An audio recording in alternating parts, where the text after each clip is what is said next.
Dear students and viewers, this is a teacher from Morogoro. My name is MNEWA KIHIMBO, the English teacher. I'm going to teach a Form 4 topic known as expressing oneself. In the last lesson, we had the same topic, and today we are going to finish up with the remaining two sub-objectives. That is, we are going to have a look to how to write an imaginary composition, and the other one we have to look on how to make correct distinction between the functional writing and creative writing.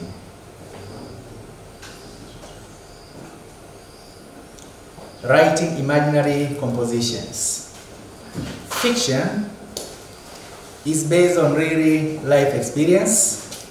For example, when we read the novels and drama, the themes and the message that we can find in those literary works express the reality in the society.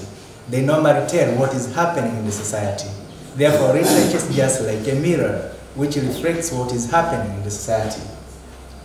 Creative writers normally use an object. They can use people, person, or event in the real world, and they can use their creativity in order to build a story around it. That is, they can convey the themes or the message to the society members so that they can learn something from it.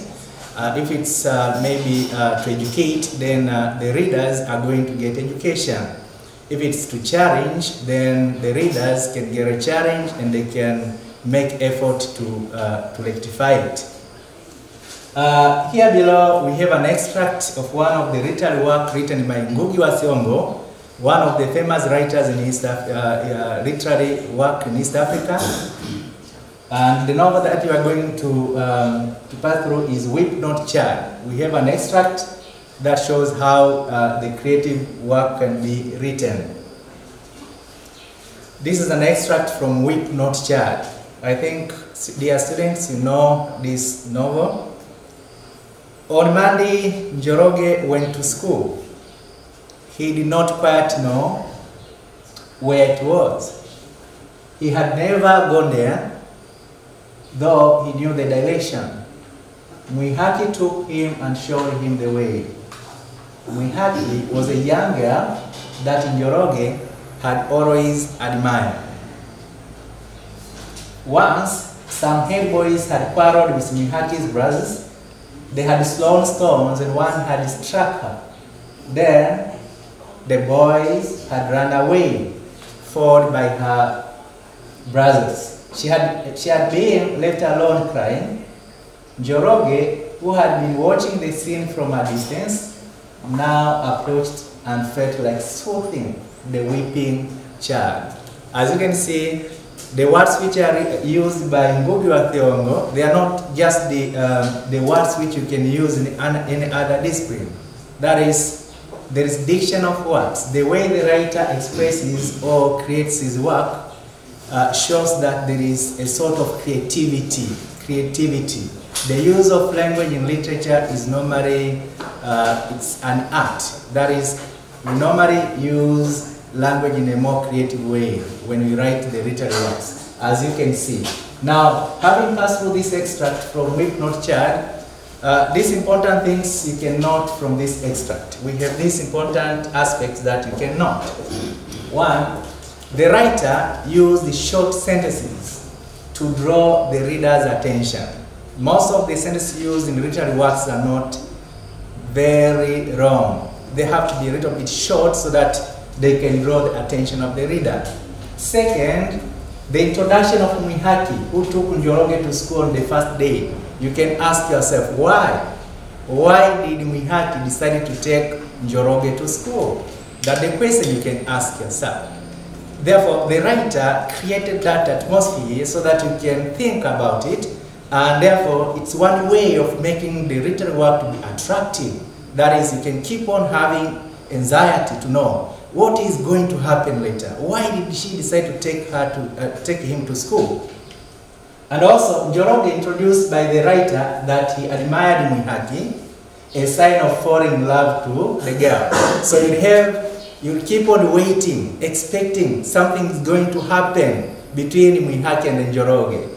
With that introduction, you know exactly that if Njoroge admired Mwihaki, there is something going to take place later. And therefore, you can have that desire or a desire of wanting to read more and more and more. That is how the creative or the literary works can be written. They have to be written in such a way that they can attract the reader to keep on expecting to get something when he or she keeps on reading that literary work. So, frankly speaking, literary works are not the same like the biology book or the chemistry book or the physics book. The language used is so special. It's an artistic use of language. The language is used in a special way. Now, having gone through the extract from Ngugi wa Thiong'o in the whip note chart, we have an assignment here. Complete the following story about the teacher's broken table. We are talking about imaginary composition. Can you create a composition? Can you write down an imaginary composition based on your ability of language? Let's look here. Usually, any table has 4 legs. This is our teacher's table, which has 3 legs. The 4th leg was broken. The story of a broken leg starts here. One day, our teacher came in our class and found few students. The story continues. Dear students, can you think, what can you add to complete the story? Can you think of the things which can be added, which will explain, which will make the reader to know what was the cause of the table to be broken?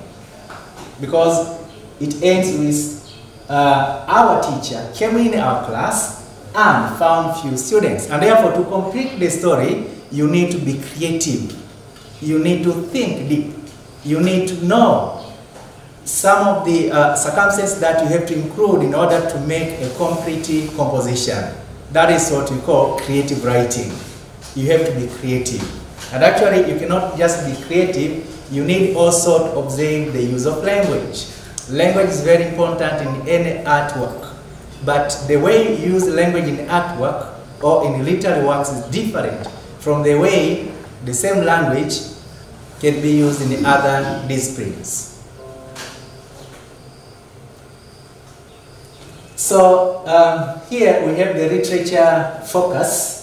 Literature, as I pointed out earlier, is the art which normally uses language in a more artistic way or in a more creative way. For example, in literary works we have the figures of speech. Dear students, I think you know what are the figures of speech. We talk of these devices which are normally used in literary works, like in the novels. We have the metaphors, we have the summary, the hyperbole, and others of alike. I think you know most of them. So literature normally uses those figures of speech to distinguish itself from other disciplines. That's why you cannot find figures of speech in a biology book or in a physics book. It's only in literature where you can have such things. Now, types of literature. We have basically 2 types of literature. The one presented orally and the one which is presented in written form. The one presented orally through speaking is known as oral literature. And examples of oral literature are like folk tales. We have the myths, fables, songs, the riddles, proverbs, etc., etc. As for the case of the written literature includes the novels, the plays, as well as the short stories. Not every work, as I pointed out earlier, not every written work can be literature. There are some factors that have to be considered in order for a certain written work to be called literature. In order to identify which one is a literary work and which one is not a literary work, we need to know the categories of writing. Writing or written works can be categorized into two categories. The first one is known as functional writing. Functional writing. What is functional writing? Functional writing is the type of writing which has fixed format or formula, or with a special rule to guide the writer. For example, examples of the functional writing include things like receipts in the hotel. For those who are taking cookery, I think they know it. Preparation of what you have to cook. You need to have the ingredients, you need to have how are you going to prepare the ingredients and others of alike. So the way it's written does not really include some of the devices that we mentioned earlier, which can be found in creative or literary works. Means of the meeting, the way you write the means of the meeting is not the way you write the novel or the play. It's different. It's different. Or formal letters. There is a special. We talked about a fixed format. There is a special way of writing a formal letter. You need to have the address, you know, sender's address, receiver's address, we have the title, we have the main body, and then you can have the conclusion, the signature, the full name and the aim. So that is what we call fixed format. And we can have the diaries. The way you write the diaries are also different from the way you can write a literary work, because there is a certain fixed formula, format, which has to be applied. Or when you write a CV, you know the CV, dear students? CV is curriculum vitae.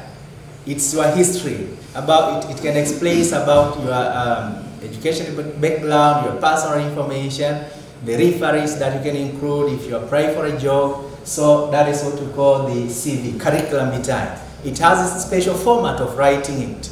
It's not the way, it's not the same like the way we can write a literary work. But also speech, deliverance of speech. When you deliver our speech, whether orally or in written form, it cannot be the same like the literary work. We have the memos and some other functional writing. Therefore, the point here is, functional writing is different from creative writing, which is the second type of writing. So the second type of writing is what we call creative writing. Creative writing, the type of writing which is more artistic, as it normally uses words in a more artistic way. It uses the features like the sound devices. I hope you still remember what are the sound devices. The sound devices includes alliteration, we have the assonance, we have the rhyme. All these cannot be found in functional writing. You cannot have such things in functional writing. We have the use of figures of speech, figurative language, the use of metaphors, the use of simile, the use of imaginary language, etc., etc. So the devices above can be used in order to evoke an emotion to the reader. They are used in order to make the work to be more attractive, to make it attractive to the reader, and the reader can be interested to keep on reading and reading and reading. Creative writing is written for pleasure, by the way. It can be written for enjoyment. You can just read a novel or a play for the purpose of enjoyment. You can have your pleasure time. You don't have a work to do. You can take a literary work, you can read, and you can enjoy. But also, literary works can be used to educators. They can educate. They can give a certain education. They can help us to know how to solve different problems. Now, here we have an extract. We have two extracts. The first extract is this one here. What you are supposed to do, dear students, I want you to distinguish between functional writing and creative writing. Which extract among the two extracts below, indicated here, projected below, describe the accident creatively, and which one describes functionally? But it's not only the matter of telling, sir, it's the first extract or the second extract. No, we need to give reasons as to why maybe the first extract, that one, or the second extract, that one, is either functional or creative writing. Now starting with the first one, extract number 1, our pack through. At 3 o'clock p.m. yesterday afternoon, a fatal car crash occurred on Msimbazi Road. 2 cars were involved, a white saloon and a black off-road vehicle. The accident is believed to have been the result of drunk driving, as witnesses smelled alcohol at the scene and several bottles of beer could allegedly be seen among the broken glass. The white saloon car had a woman and 2 children, while the black car had an elderly couple.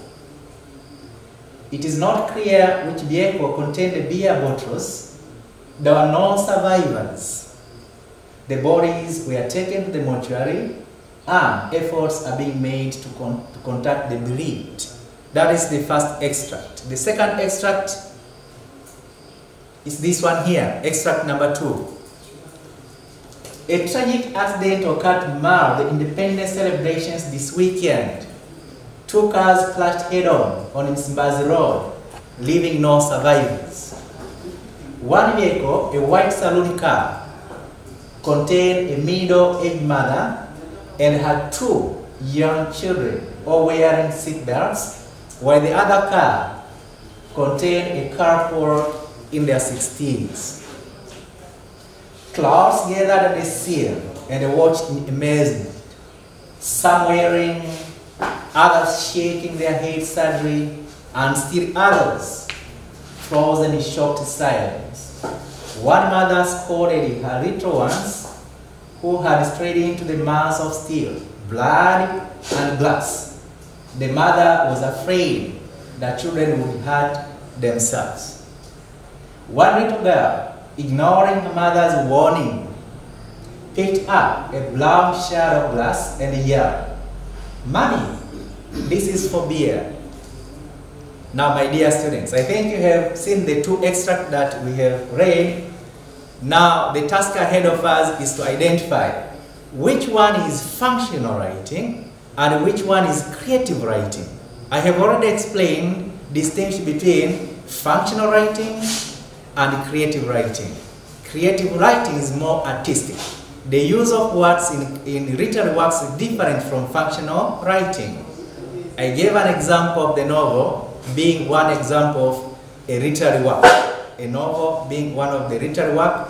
The words or the sentences or the language, what you call language diction, selection of the words which can be used in writing down a novel, won't be the same like the words which you are going to use in the curriculum vitae, which is a functional writing.